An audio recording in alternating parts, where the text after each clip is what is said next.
BJP ಶಾಸಕ Chandru Lamani commission ಸ್ವೀಕಾರ ಆರೋಪದಲ್ಲಿ ನ್ಯಾಯಾಂಗ ಬಂಧನಕ್ಕೆ ಒಳಪಟ್ಟಿದ್ದಾರೆ. ಈ ವಿಚಾರಕ್ಕೆ ಕಾಂಗ್ರೆಸ್ ಬಿಜೆಪಿ ನಡುವೆ ವಾಕ್ ಸಮರ ಮುಂದುವರೆದಿದೆ.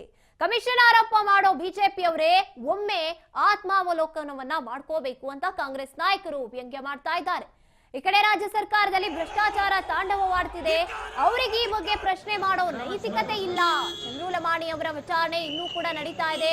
ಸತ್ಯಾಸತ್ಯತೆ ಇನ್ನೂ ಕೂಡ ಹೊರಗೆ ಬರಬೇಕು ಅಂತ ಹೇಳಿಕೆಗಳನ್ನ ಕೊಡ್ತಿದ್ದಾರೆ. ಹಾವೇರಿಯಲ್ಲಿ ಸಂಸದ ಬಸವರಾಜ ಬೊಮ್ಮಾಯಿ ಮಾತನಾಡಿ, ಇದೊಂದು ಷಡ್ಯಂತ್ರ, ಅವರಿಗೆ ಒತ್ತಾಯಪೂರ್ವಕವಾಗಿ ದುಡ್ಡು ಕೊಡುವಂತ ಪ್ರಯತ್ನ ನಡೆದಿತ್ತು, ಸತ್ಯ ಹೊರಗೆ ಬರಲಿ ಅಂತ ಹೇಳಿದ್ದಾರೆ. ಇನ್ನು ಮತ್ತೊಂದು ಕಡೆ ಬಿಜೆಪಿ ರಾಜ್ಯಾಧ್ಯಕ್ಷ ಬಿವೈ ವಿಜಯೇಂದ್ರ ಬೆಂಗಳೂರಿನಲ್ಲಿ ಮಾತನಾಡ್ತಾ, ಸಚಿವ ಪ್ರಿಯಾಂಕ್ ಖರ್ಗೆ ಸಿಎಂ ಡಿಸಿಎಂ ಭ್ರಷ್ಟಾಚಾರದ ಬಗ್ಗೆ ಮಾತನಾಡುವಂತ ಯೋಗ್ಯತೆ ಇದೆಯಾ ಇವ್ರಿಗೆಲ್ಲ?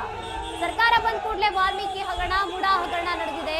ವಾಲ್ಮೀಕಿ ನಿಗಮದ ಹಣ ಚುನಾವಣೆಗೆ ಬಳಸ್ಕೊಂಡಿಲ್ವಾ? ಪ್ರಿಯಾಂಕ್ ಖರ್ಗೆ ನಮಗೆ ಭ್ರಷ್ಟಾಚಾರದ ಬಗ್ಗೆ ಹೇಳ್ತಾರೆ, ಇದು ಭೂತದ ಬಾಯಲ್ಲಿ ಭಗವದ್ಗೀತೆ ತರ ಅಂತ ಲೇವಡಿ ಮಾಡಿದ್ದಾರೆ. ಇನ್ನು ಬಿಜೆಪಿಯವರ ಷಡ್ಯಂತ್ರದ ಆರೋಪಗಳಿಗೆ ಗೃಹ ಸಚಿವ ಡಾಕ್ಟರ್ ಜಿ ಪರಮೇಶ್ವರ್ ಕೂಡ ತಿರುಗೇಟನ್ನ ನೀಡಿದ್ದಾರೆ.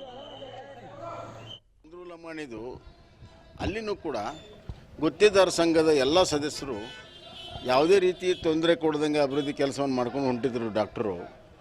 ಇದು ಒಂದು ಷಡ್ಯಂತ್ರ. ಅವರಿಗೆ ಒತ್ತಾಯಪೂರ್ವಕವಾಗಿ ದುಡ್ಡು ಕೊಡುವಂಥ ಪ್ರಯತ್ನ ಹಲವಾರು ದಿವಸದಿಂದ ನಡೆದಿತ್ತು ಮತ್ತು ಕೆಲವೆಲ್ಲ ಆಡಿಯೋ ಗಿಡಿಯೋ ಕೂಡ ಹರಿದಾಡಿದ್ದಾವೆ. ಈ ಎಲ್ಲ ಹಿನ್ನೆಲೆಯಲ್ಲಿ ಮತ್ತು ಹಣ ಅವ್ರ ಕಡೆ ಸಿಕ್ಕಿಲ್ಲ.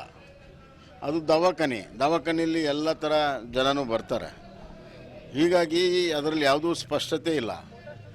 ಈಗ ಲೋಕಾಯುಕ್ತವರು ಕೇಸ್ ಹಾಕಿದ್ದಾರೆ, ಅದು ತನಿಖೆ ಆಗ್ತದೆ. ತನಿಖೆ ಆದಮೇಲೆ ಸತ್ಯಾಸತ್ಯ ಹೊರಗೆ ಬರಲಿ. ಆದರೆ ಷಡ್ಯಂತ್ರ ಮಾಡಿರುವಂಥದ್ದು ಮೇಲ್ನೋಟಕ್ಕೆ ಭಾಳ ಸ್ಪಷ್ಟ ಆಗ್ತಾಯಿದೆ.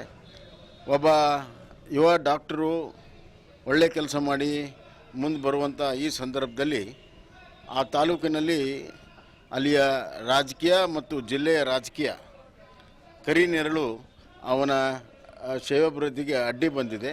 ಹಲವಾರು ದಿನಗಳಿಂದ ಪ್ರಯತ್ನವನ್ನು ಮಾಡಿ ಮತ್ತು ಈ ಥರ ಲಂಚ ಕೊಡುವ ಒತ್ತಾಯವನ್ನು ಮಾಡುವುದು ಕೂಡ ಕಾನೂನಿನ ಅಡಿಯಲ್ಲಿ ತಪ್ಪು.